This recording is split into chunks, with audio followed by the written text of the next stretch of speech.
ఒకరిని అనే ముందు ఇంకో రాజకీయ పార్టీ యొక్క పర్ఫార్మెన్స్ గురించి నీకు ఎందుకే బాబు? నీ పార్టీ ఎంత గొప్ప చేస్తుందో నువ్వు చెప్పుకో, నీ ప్రభుత్వం ఎంత గొప్ప చేస్తుందో నువ్వు చెప్పుకో.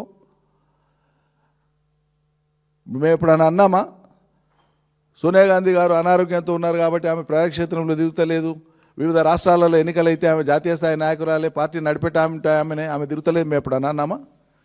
అది మా సంస్కారం కాదే. ఒక పార్టీకి ఉండేటువంటి వాళ్ళు వాళ్ళ సౌలభ్యాన్ని బట్టి డైరెక్షన్స్ ఇస్తుంటారు పార్టీకి.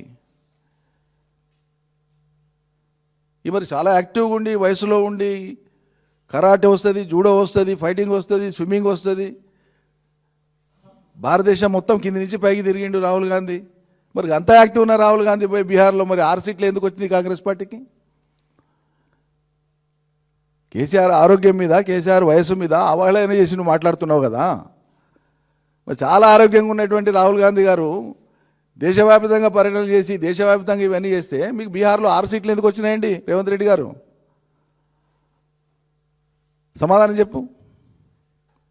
ఎందుకు అవహేళన మాటలు, అహంకార మాటలు మీవి, ఎదురోళ్ళ మీద అంటారు ఎప్పుడు 24 గంటలు. మీరు అవి మానుకోండి. ముందు మీ అహంకార మాటలు మీరు మాట్లాడుకోండి, మాట్లాడడం మానేయండి. బాధ్యత రాహిత్యం మీది.